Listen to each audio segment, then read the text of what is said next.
साथियों, अभी आज हम जिस जगह पर बैठे हैं ये बड़ी ऐतिहासिक भूमि है। नेताजी सुभाष चंद्र बोस ने इसी टीकरी कला गांव की ज़मीन पर, जहां ये आज आज़ाद हिंद ग्राम बना हुआ है, अपना अंतिम भाषण दिया था। और उस ऐतिहासिक भाषण को देने के बाद नेताजी सुभाष चंद्र बोस इस देश से गायब हो गए थे। और आज तक ये सस्पेंस बना हुआ है कि नेताजी की हत्या कर दी गई थी या वो किसी जहाज़ दुर्घटना में मारे गए थे या उनके साथ क्या हुआ था। यह सच, नेताजी के गायब होने का रहस्य आज तक देश की जनता को मालूम नहीं पड़ सका है, जो कई सारे आयोग और कमेटियां बनाई जा चुकी हैं। नेताजी के विषय में एक कहावत ये भी है, और कहावत क्या है, मैं तो उसे सच ही मानता हूँ। चूँकि नेताजी कांग्रेस के विरोधी हो गए थे अंतिम समय में, तो कांग्रेस ने जानबूझकर नेताजी को कहीं गायब करवा दिया था, कोई षड्यंत्र रचा था ताकि वो देश की जनता को सच ना बता सकें, अपनी क्रांतिकारी बातें ना बता सकें और देश की जनता कांग्रेस के झूठ को ना समझ सके। दोस्तों, आज वही हालात बन गए हैं जिस तरह से नेताजी को गायब कर दिया गया था उस अंतिम भाषण के बाद, सच के बाद। हो सकता है इस देश की सरकार या फिर आप लोग जो राष्ट्रभक्ति के भावावेश में अंधे होकर के अन्ना हजारे की आंधी में पागल हो गए हो, एक तरह से मेरी हत्या कर सकते हो, क्योंकि आपको लगेगा कि मैं देशद्रोही हूँ। लेकिन मैं स्पष्ट कर देना चाहता हूँ कि मैं कोई देशद्रोही व्यक्ति नहीं हूँ। मैं एक राष्ट्रभक्त हूँ और राष्ट्र के लिए अगर जान भी देनी पड़े तो मैं सबसे पहला व्यक्ति हूँगा जो अपने प्राणों की आहुति इसी वक्त दे दूँगा। और इस वक्त अपनी बात के कहने के लिए, अपनी बात का समर्थन करवाने के लिए, अपनी बात जनता तक पहुँचाने के लिए, आप लोगों तक पहुँचाने के लिए मैं आज अभी आपके हाथों से, सरकार के हाथों से या किसी गुंडे मवाली के हाथों से या किसी भी के उससे मरने को तैयार हूँ। मुझे मौत का कोई गम नहीं है, लेकिन जो सच मैं आप सबको बताना चाहता हूँ वो सच बड़ा खौफनाक है। और देश की जनता के साथ श्री अन्ना हजारे जी और कांग्रेस मिलकर जो धोखा और षड्यंत्र कर रहे हैं वो इतना बड़ा धोखा है, इतना बड़ा षड्यंत्र है कि जब 10-15 दिन बाद या साल 6 महीने बाद ये सच देश की जनता के सामने आएगा कि उन्हें जन लोकपाल के नाम पर, भ्रष्टाचार के नाम पर, देश में दूसरी आज़ादी की लड़ाई शुरू करने के नाम पर उनकी भावनाओं से खिलवाड़ किया गया है, जज्बात से खिलवाड़ किया गया है, उनके जज्बातों को रौंदा गया है। तो इस देश के जो राष्ट्रभक्त युवा आज मीडिया द्वारा पैदा की गई राष्ट्रभक्ति के भावावेश में आकर सड़कों पर उतर आए हैं अपना सब कुछ छोड़ करके, उनमें से बहुत सारे तो कोमा की स्थिति में चले जाएंगे कि उनके साथ इतना बड़ा छल हो सकता है अन्ना हजारे के रूप में। दोस्तों, अन्ना का आंदोलन को अगर कोई मैं हेडिंग देना चाहूँ, इसे एक लेख के तौर पर लें हम, तो अन्ना का आंदोलन राहुल को पीएम बनाने की साजिश है, प्रधानमंत्री बनाने की साजिश है, या यूं भी कह सकते हैं कि अन्ना के आंदोलन के गर्भ में पल रहा है राहुल के पीएम बनने का भ्रूण।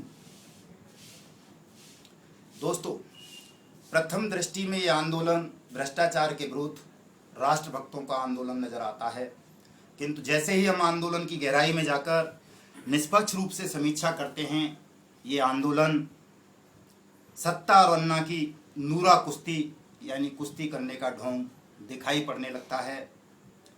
इस कुश्ती का रेफरी न्यायाधीश, मीडिया जब न्यायाधीश के साथ साथ समूचे आयोजन को प्रायोजित करने लगता है तो आंदोलन की हकीकत परत दर परत खुलने लगती है। इस आंदोलन को हवा दे रहा मीडिया अब तक विशुद्ध व्यवसायी की भूमिका निभाता रहा है। अन्ना के मामले में अचानक मीडिया का राष्ट्रभक्त हो जाना और खुलकर सरकार की खिलाफत करना, जनता को आंदोलन से जुड़ने के लिए आह्वान करना, उसके पुराने चरित्र पर संदेह पैदा करता है।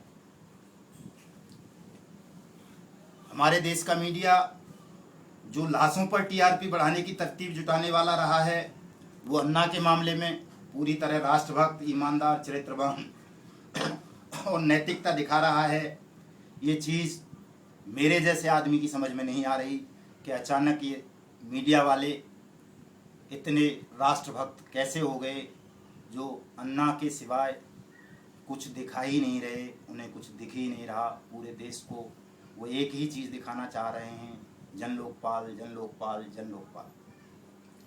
साथियों, मीडिया की भूमिका के बाद आप सरकार को लें या कांग्रेस को ले लें, कांग्रेस अन्ना से डरी सहमी और मिमियाती नजर आ रही है। यही कांग्रेस जिसने आज से 4 दिन पहले पूना में निर्दोष किसानों पर गोलियां चलवाई, 4 निर्दोष किसान मारे गए, 4 दिन पहले पूरा देश जानता है। इसी कांग्रेस सरकार ने 80,000 लोगों की भीड़ के साथ 4 जून की रात को एक साधु पर कितना बेरहमी से हमला करवाया था, ये सारा देश जानता है, सारी दुनिया जानती है। यही मीडिया उस वक्त भी मौजूद था जब रामदेव और उनके समर्थकों पर रामलीला मैदान में हमला किया जा रहा था, लेकिन इस मीडिया ने सरकार के एक आदेश पर अपने कैमरों के स्विच ऑफ कर लिए थे और वो घटनाक्रम ठीक से नहीं दिखाया गया कि उस रात 4 जून की रात को रामदेव और उनके समर्थकों के साथ क्या क्या हुआ था। लेकिन अन्ना जी के समर्थन में पूरे देश का मीडिया, क्या प्रिंट मीडिया, क्या इलेक्ट्रॉनिक मीडिया 24 घंटे तत्पर है और सिर्फ एक ही चीज़ दिखा रहा है, अन्ना अन्ना अन्ना। और सरकार अन्ना जी को कुछ नहीं कह रही। वो सरकार जो इतनी निर्दोष नागरिकों, साधु, किसान, मजदूर, गऊ, गंगा एवं राष्ट्र को भी कत्ल कर देने वाली कांग्रेस अन्ना के सामने ऐसे घुटने टेक रही है मानो अन्ना कांग्रेस को सत्ता से बेदखल करने वाले हों। आप जानते हैं अभी आम चुनाव बहुत दूर हैं। कांग्रेस को चुनाव पूर्व सत्ता से अन्ना किसी भी प्रकार हटा नहीं पाएंगे और ऐसा अन्ना का इरादा भी नहीं है कि वो कांग्रेस को सत्ता से हटाएं, वो कह भी नहीं रहे। अन्ना जी बार बार कह रहे हैं कि उनके आंदोलन का चुनावी राजनीति से दूर दूर का भी रिश्ता नहीं है। वैसे भी अन्ना अपने आप को गांधीवादी कहते हैं। गांधी भक्त अन्ना भला कांग्रेस का बुरा क्यों चाहेंगे, इस बात पर आप सभी लोग ठीक प्रकार से सोच विचार कर सकते हैं। अपनी बात समझाने के लिए मुझे फिल्मों का सहारा लेना होगा। हिंदी फिल्मों का हीरोइन को रिझाने के लिए अपने किराए के गुंडों से खुद पर पहले हीरोइन पर हमला करवाता है और जब हीरो हीरोइन को बचाने जाता है तो खुद पिटता है और बाद में अपने किराए के गुंडों की 20-30 गुंडों की अकेला ही धुनाई पिटाई करके हीरोइन की नज़रों में हीरो बन जाता है। और बेचारी हीरोइन ये सोच लेती है कि इस पूरे प्रकरण में सच्चाई थी और ये वास्तव में बड़ा बहादुर हीरो है और उसकी बहादुरी की कायल होकर के वो अपनी मान मर्यादा, परिवार, समाज, माता पिता और भाई बहनों को तिलांजलि देकर छोड़ करके हीरो के साथ भाग जाती है। अन्ना आंदोलन में अन्ना टीम किराए के नकली गुंडों का रोल कर रही है और केंद्र सरकार, जिसे हम भानुमति का कुनबा कह सकते हैं, हीरो के रोल में देश की भोली भाली जनता हीरोइन को झूठा भय दिखाकर भ्रमित कर रही है। कैसे? असल में कांग्रेस अन्ना की कोई लड़ाई नहीं है। इसके अनोखों प्रभाव, इसके अनेकों प्रमाण एवं अकाट्य तर्क खुलेआम मौजूद हैं, किंतु मीडिया ने जनता में राष्ट्रभक्ति का ऐसा भावावेश तैयार कर दिया है कि वो खुली आंखों से दिख रही सच्चाई को भावावेश में आकर इस देश की जनता देख नहीं पा रही, या जो लोग देख रहे हैं तो कहीं वो राष्ट्रद्रोही ना ठहरा दिए जाएं, इस भय से, या अन्ना के मोह में पागल लोग उनकी हत्या ना कर दें या उन्हें और किसी तरह का नुकसान ना पहुंचा दें, इस भय से वो इस सच्चाई को कह नहीं पा रहे।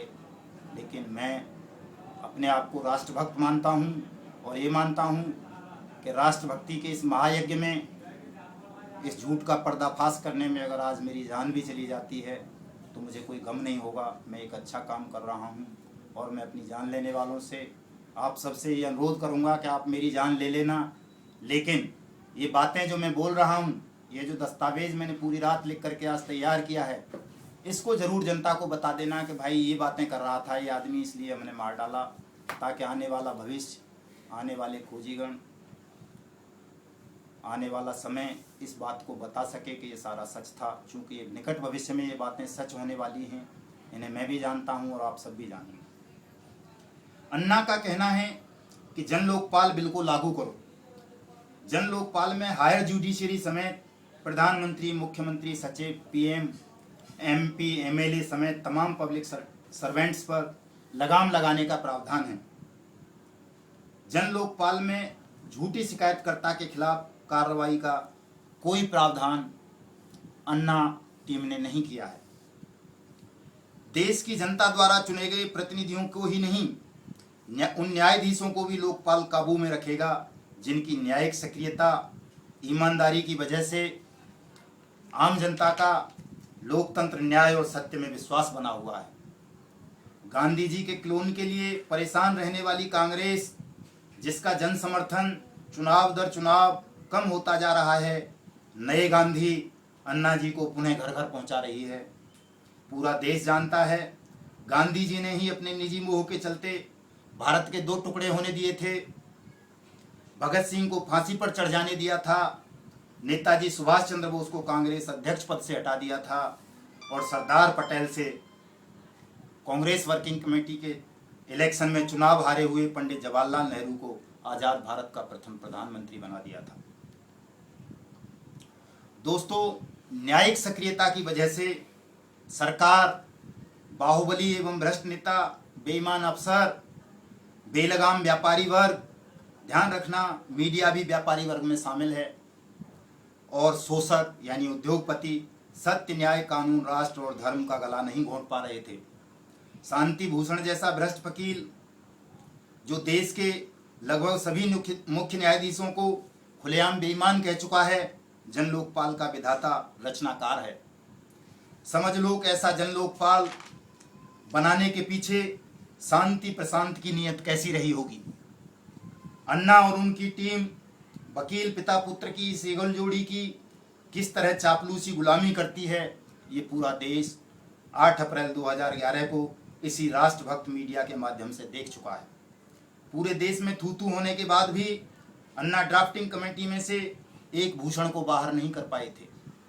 अन्ना को मुखौटा बनाकर लड़ी जा रही आज़ादी की दूसरी लड़ाई जन लोकपाल चंद अरबपतियों के मुनाफाखोरी को बढ़ाने के लिए, उनकी भोग विलासिता को क्षुण्ण बनाए रखने के लिए, उनकी शोषक प्रवृत्ति को बनाए रखने के लिए कांग्रेस के ही द्वारा लड़ी जा रही है। पूरे राष्ट्र की जनता को इस मुहिम में गुमराह करके जोड़ने वाला मीडिया जब तक अदालतों की फटकार सुनता रहता है। कांग्रेस भी अनेक बार अदालतों द्वारा लताड़ी जाती है। अदालतें आमतौर पर श्रमिकों, किसानों के पक्ष में फैसला सुनाती हैं। अदालती सक्रियता मीडिया और एनजीओ की आंख की किरकिरी है, ऐसा सब जानते हैं, सब देख रहे हैं। मैं कोई नई बात नहीं बता रहा।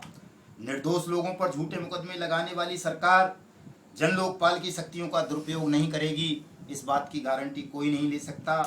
अब मैं आपको न्यायपालिका की सक्रियता के कुछ उदाहरण देना चाहूँगा। तिथिवार